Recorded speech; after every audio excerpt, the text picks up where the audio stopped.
கன்னி தெய்வத்தை வழிபடக்கூடிய கன்னி தெய்வங்களின் குடும்ப உறவுகளாகிய என் அன்பு உறவுகள் அனைவருக்கும் என்னுடைய நெஞ்சார்ந்த வணக்கங்களை தெரிவித்துக்கொண்டு இன்றைய தினம் நாம் 1ஆம் ஆண்டை நிறைவு செய்து 2வது ஆண்டில் அடியெடுத்து வைத்திருக்கிறோம். நம் கன்னி தெய்வ சேனல் ஜூலை 9ஆம் தேதி 23வது ஆண்டு 2023வது வருடம் நம் கன்னி தெய்வத்திற்காக முதல் பதிவை இங்கு பதிவு செய்தேன்.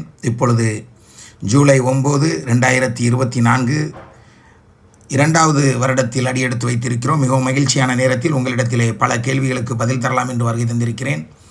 இங்கே பல கேள்விகள் கேட்கப்பட்டிருக்கிறது. நம் கன்னி தெய்வ குடும்ப உறவுகளின் மூலமாக அனைவருக்கும் இப்பொழுது பதிலளிக்க இருக்கிறேன். முதலில் ஒரு ஆடியோ.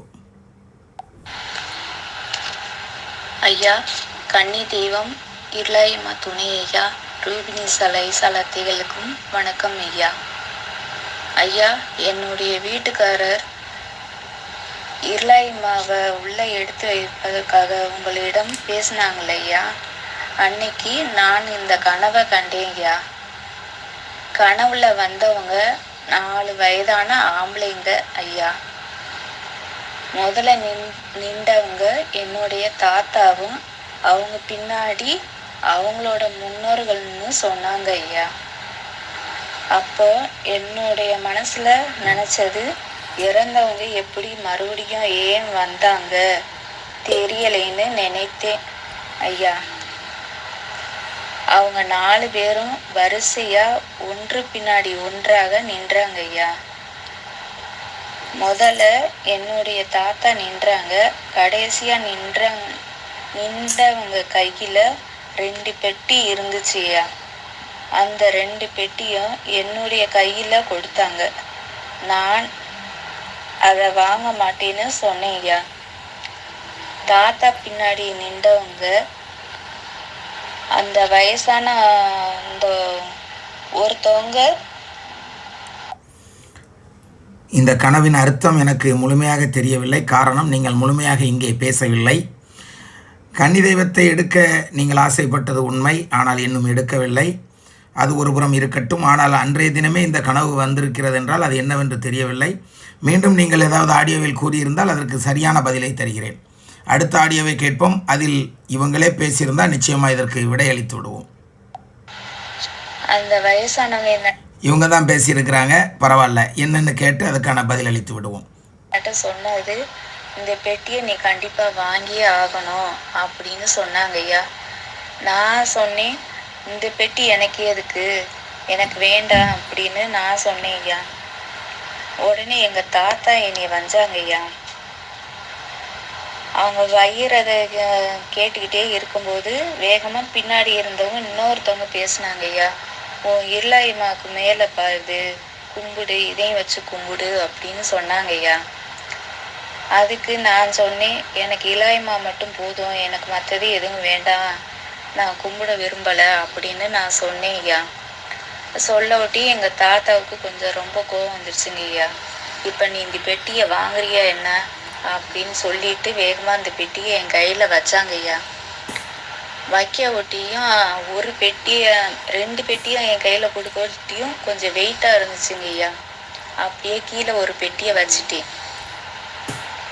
நான் வணங்குற இருளாயம்மா பெட்டி பக்கத்தில் அந்த பெட்டியை வச்சுட்டேன். ஒரு பெட்டி மட்டும் கையில் வச்சுருந்துருக்கேன்.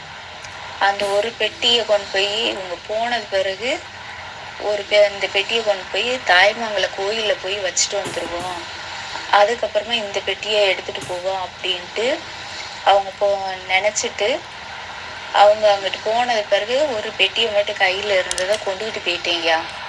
கொண்டுகிட்டு போய் நான் தாய்மங்கல கோயிலில் பொங்க வைப்பாங்க இல்லையா, அந்த இடத்துல வச்சுட்டு வந்துட்டேயா. போய் அந்த பெட்டியும் எடுத்துகிட்டு வந்துடுவோம் அப்படின்ட்டு வேகமாக வீட்டுக்கு வரேங்க. ஆனால் நடந்தே போயிட்டு நடந்தே வரேங்கய்யா வீட்டுக்கு. வீட்டுக்குள்ளே வர ஒட்டியும் ஒரு 2-3 பேர் வீட்டுக்குள்ளே எதையோ தேடுறாங்க ஐயா. ஆனால் நான் நினச்சி தேடுறவங்க என்கிட்ட பெட்டியை கொடுத்தவங்க தான் தேடுறாங்களோ அப்படின்னு நான் மனசில் நினச்சிக்கிட்டு, என்ன தேடுறீங்க அப்படின்னு நான் அவங்கள்ட்ட கேட்டேன். கேட்டதுக்கு அவங்க சொன்னாங்க, நாங்கள் கொடுத்ததை நீ கும்பிட்றியா இல்லையான்னு பார்க்கறதுக்காக மறுபடியும் வந்திருக்கோம் அப்படின்னு சொன்னாங்க ஐயா. அப்போ நான் மனசில் நினச்சேன், ஐயோ அப்போ மறுபடியும் வந்திருக்காங்களே, கும்பிட்றேன்னா இல்லையான்னு. நான் ஒரு பெட்டியை கொண்டு போய் அங்கே கோயில் வச்சுட்டு வந்துட்டோமே, வைய போகிறாங்களே தெரிஞ்சா அப்படின்ட்டு நினச்சிக்கிட்டே இருக்கேயா. ஆனால் அவங்க எல்லாரும் தேடுறவங்க கண்ணில் நான் குன்ற இலாய்மா பெட்டியும் அந்த வயசானவங்க கொடுத்த பெட்டியும் மறைஞ்சு இருக்காங்க ஐயா, அவங்க கண்ணில் படாமல். அப்போ அந்த பெட்டியில் இருக்கிற நான் குன்ற இளையம்மா என்கிட்ட சொல்கிறாங்க, நாங்கள் மறைஞ்சே இருக்கிறோம், நீ எதுவும் காட்டிக்கிறாத, அப்படியே நின்று பாரு அப்படின்னு சொல்கிறாங்க ஐயா. சரி பெரியம்மா, நீங்கள் அப்படியே மறைஞ்சு இருங்க, நானும் நிற்கிறேன் அப்படின்னு நானும் நினச்சி சொல்லிட்டு அப்படியே நிற்கிறேன் ஐயா. மகிழ்ச்சி அம்மா, நல்ல கனவுதான். ஏனென்றால் உங்களிடத்திலே உங்கள் இருளாய் ஆகிய அந்த கன்னி தெய்வம் பேசியிருக்கிறது என்று கூறுகிறீர்கள். அவர்கள் பேசியிருந்தால் நிச்சயமாக அது நல்ல கனவுதான். ஆனாலும் கூட ஒரு பெட்டியை எடுத்துக்கொண்டு நீங்கள் கோயிலில் கொண்டு வைத்திருக்கிறீர்கள். அது மட்டுமல்ல, 4 முதியவர்கள் வந்து தருவதாக கூறினீர்கள். வந்தவர்கள் யார் என்று எனக்கு தெரியவில்லை. ஆனால் முகங்களை காட்டுவார்கள், உறவினர்கள் போல. அதுவும் இருக்கட்டும். எதுவாக இருந்தாலும் சரி, உங்கள் வீட்டில் உள்ள உங்கள் கன்னி தெய்வம் உங்களுக்கு தெரிந்த இருளாய் அம்மாவை நீங்கள் வணங்கும் பொழுது அவர்கள் முடிவெடுத்து விடுவார்கள் தன் வீட்டிற்குள் எந்த கன்னி வேண்டும், எந்த கன்னி வேண்டாம் என்று. ஆகவே கன்னி தெய்வங்கள் உங்கள் குடும்பத்தில் 1 அல்ல 2 அல்ல 3 அல்ல எத்தனை இருந்தாலும் அந்த இருளாய் அம்மாவுக்கு தெரியும். அவர்கள் அதை வழிபடச் சொல்வார்கள். அவர்கள் சொல்லும் பொழுது அவ்வாறே நாம் வழிபட்டு கொள்ளலாம். அச்சம் வேண்டாம். எந்த கனவும் நம்மை ஒன்று செய்துவிட முடியாது என்பதை உறுதியாக கூறிக்கொண்டு மீண்டும் அடுத்த பதிவுக்குள் செல்கிறேன். அப்படி சொல்லிட்டு நான் நின்றது பிறகு நான் மனசுல நினைக்கிறேயா, ஏன் பெரியம்மா இவங்களையும் காப்பாற்றணும்னு நினைக்கிறாங்க?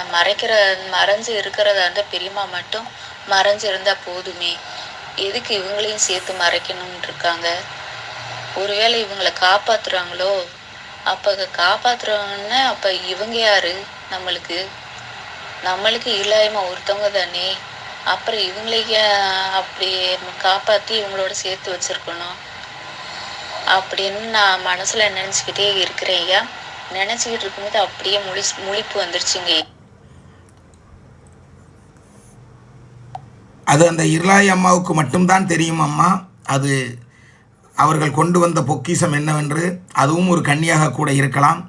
எதுவாக இருந்தாலும் சரி, நான் முதலில் கூறியது போல உங்கள் குடும்பத்தில் இன்னும் எத்தனை கன்னி தெய்வங்கள் இருந்தாலும் அது இருளாய் அம்மாவுக்கு தெரியும். அவர்கள் நமக்கு காட்டித் தருவார்கள். அப்படி காட்டித்தரும் வருவாயில் நாம் அதை எடுத்து வணங்கலாம். ஆக எதற்கும் அஞ்ச வேண்டாம்.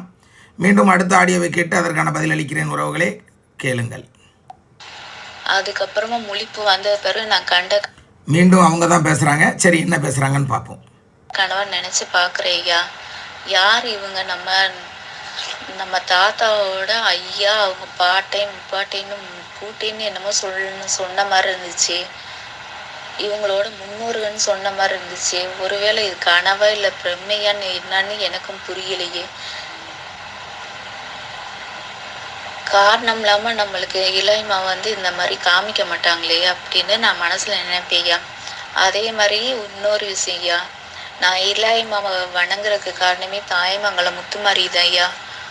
அந்த அம்மா சொல்லிதாய்யா நான் இளையமாவை எடுத்து வணங்க ஆரம்பித்தேன். அவங்க சொன்னது பிறகு அவங்க சொன்ன பிறகு நான் கும்பிட்ட இளையமா அன்னைக்கு பிடிச்ச பிடி இன்னைக்கு வரைக்கும் நான் விடலையா. இனிமேல் நான் விடவும் மாட்டேன். எனக்கு அப்புறம் என் பிள்ளைகளும் விடாதுங்க. அடுத்தடுத்து வர என் சந்ததிகளும் விட மாட்டாங்க. அந்த அளவுக்கு எனக்கு எல்லாம் செஞ்சுக்கிட்டு வந்துக்கிட்டு இருக்காங்க ஐயா. ஆனால் மகிழ்ச்சி அம்மா, கண்டிப்பாக செய்வார்கள். அதுதான் கன்னி தெய்வம். கன்னி தெய்வம் என்பது தன் பிள்ளைகளை வாழையடி வாழையாக வாழ வைப்பது தான் கன்னி தெய்வத்தின் முதலாய கடமை, தலையாய கடமை என்பதை உணர்ந்து கொள்ளுங்கள். இருந்தாலும் அந்த தெய்வங்களை முறைப்படி எடுத்து காலம்போக்கு விட்டு எடுத்து வணங்குவது தான் சரி. நிறைய குடும்பங்கள் அது தெரியாமல் எதை உடுக்கை அடித்து வணங்குகிறேன், பம்பை எடுத்து வணங்குகிறேன் என்றெல்லாம் கூறுகிறார்கள். அப்படியெல்லாம் கிடையாது. கன்னி என்பதை காலம்போக்கு விட்டு முறைப்படி எடுக்க வேண்டும். சிலர் சொல்கிறாங்க, சென்னை அந்த ஏரியாக்களில் போனால் நாங்கள் கோயிலில் இருந்து பம்பை அடித்து கன்னியை வீட்டுக்கு அழைத்து வந்தோம் என்று சொல்கிறார்கள். இறந்தவர்களெல்லாம் அப்பொழுது கோயில்களிலேயே இருப்பார்கள் என்று என்னுடைய கேள்வியை கேட்டால் யாராலையும் பதில் சொல்ல இயலவில்லை. நமக்கென்று தனியிடம் இருக்கிறது, கன்னி தெய்வங்களுக்கென்று தனியிடம் இருக்கிறது, இந்த உலகத்தில் இடைச்சாக்களத்தில் சென்றவர்களுக்கென்று தனியிடம் இருக்கிறது என்பதை நான் நன்கு உணர்ந்தவன், அறிந்தவன், தெரிந்தவன் என்பதனால் கூறுகிறேன். கன்னி தெய்வம் என்பது காலன்போக்கு விடாமல் எடுக்கக்கூடாது. காலன்போக்கு விடாமல் கும்பிட இயலாது. கும்பிடலாம், கும்பிட்டாலாம் வர இயலாது, வந்தாலும் இருக்க இயலாது என்பதை கூறிக்கொண்டு மீண்டும் உங்களுடைய ஆடியோவை கேட்கிறேன். மகிழ்ச்சி. இப்போ எனக்கு புதுசாக இந்த கனவு வந்திருக்குதுங்க. எத்தனை வருஷமாக வந்ததில்லை, இப்போ வந்திருக்கு. உள்ளே எடுத்து வைக்கணும்னு அந்த பேச்ச ஆரம்பித்த பிறகு வந்திருக்குதுங்க அந்த கனவு. ஏன் இவங்களை இப்படி காப்பாற்றணும் அப்படின்னு. ஆனால் அந்த பெட்டியை பார்த்து திறந்த மணி இருக்குதுங்க ஐயா. உள்ளே பார்த்தோம்னா பால் எப்படி நிறத்தில் இருக்கும் ஐயா, வெள்ளை வெள்ளேன்னு அந்த மாதிரி பெட்டி இருந்துச்சுங்க ஐயா. நீங்கள் இன்னொன்றையும் தெரிந்து கொள்ள வேண்டும். உங்கள் குடும்பத்தில் வேறு ஏதும் கன்னி தெய்வங்கள் இருக்கிறதா என்பதை அறிந்து கொள்ளுங்கள். அவ்வாறு இருந்தால் அதையும் சேர்த்தவரை 2 கன்னி தெய்வத்தை முறைப்படி எடுத்து வழிபடுவதற்கு நீங்கள் யோசனை செய்யுங்கள். மகிழ்ச்சி. மீண்டும் அடுத்த ஆடியோவை கேட்கிறேன். ஆனால் இந்த கனவை கண்டு நான் பயப்படலையா. ஆனால் ஏன் இப்படி கனவு வருது அப்படின்தையா கொஞ்சம் தயக்கமாக இருக்குது. ஏன் இருளாயமா இவங்களை காப்பாற்றணும்னு நினைக்கிறாங்க, அப்போன்னா இவங்க யார் நம்மளுக்கு அப்படின்தையா எனக்கு மனசில் தோணுது. அதை என்னன்னு பார்த்து சொல்லுங்க ஐயா கொஞ்சம். மாமா நாங்கள் ஸ்கூலுக்கு போகிறோம் மாமா. ஸ்கூல் திறந்துட்டு கன்னிதேவம் துணை கன்னிதேவமே துணை மாமா. ஸ்கூல் திறந்து 1 மாதம் ஆகிறது. 1 மாதம் கழித்துத்தான் நான் உங்களுடைய ஆடியோவை கேட்கிறேன். அன்பு செல்வமே, நாகர்கோயிலைச் சேர்ந்த என் அன்பு மருமகளுக்கு வாழ்த்துக்கள். நல்லபடியாக படிக்கணும், நல்ல பெயர் புகழோடு வாழணும். உங்களுடைய கன்னி தெய்வத்தின் ஆசீர்வாதத்தோடு என்றும் நீங்கள் நலமோடு வாழ வாழ்த்துகிறேன். நல்லா படிங்க செல்வங்களே. மீண்டும் அடுத்த ஆடியோவை கேட்டு அதற்கான பதிலளிக்கிறேன். மாமா நாங்கள் ஸ்கூல் போகிறோம் மாமா. எங்களை நீங்கள் ஆசீர்வாதம் பண்ணுங்க மாமா. கூட எங்கள் அத்தைகளையும் ஆசீர்வாதம் பண்ணுங்க மாமா. கன்னி தெய்வம் துணை கன்னி தெய்வமே துணை. அன்பு செல்வமே, உன்னை ஆசீர்வதிப்பது சரி. உங்கள் அத்தைகளையும் ஆசீர்வதிக்க சொல்கிறாயே, அவர்கள் சாமானியப்பட்டவர்களா? அவர்கள் உங்களை வாழ வைக்க வந்த தெய்வம். அவர்களுக்கு வழிகாட்டச் சொன்னால் அது சரி. நான் வழிகாட்டி விட்டேன். அவர்களும் பதியமைத்து உங்கள் வீட்டில் அமர்ந்து விட்டார்கள். அவர்கள் உங்களோடு கூட இருந்து உங்களை ஆசீர்வதித்து கொண்டே இருப்பார்கள். என் ஆசீர்வாதமும் உங்களுக்கு எவ்வப்போதும் ஒருபோதும் குறையாமல் அவ்வப்போது வந்து கொண்டே இருக்கும் ஆசீர்வாதம் மட்டுமல்ல, இந்த மாமனின் அன்பும் கூட. ஆகவே அன்பு பிள்ளையே, உன்னை ஏற்கனவே நான் ஃபோனில் அவ்வப்போது பேசிக்கொண்டிருக்கிறேன். இருந்தாலும் இன்றும் உன்னை வாழ்த்துகிறேன். வாழ்க வளமுடன், நன்கு படித்து பெயர் புகழோடு செல்வ செழிப்போடு நீண்ட ஆயுசோடு நீ வாழ உன்னை மனதார வாழ்த்துகிறேன். மீண்டும் அடுத்த ஆடியோவை கேட்போம். மாமா ஸ்கூல் திறந்தாச்சு மாமா. எங்களை ஆசீர்வாதம் பண்ணுங்க மாமா. கூட அத்தையும் சேர்த்து ஆசீர்வாதம் பண்ணுங்க மாமா.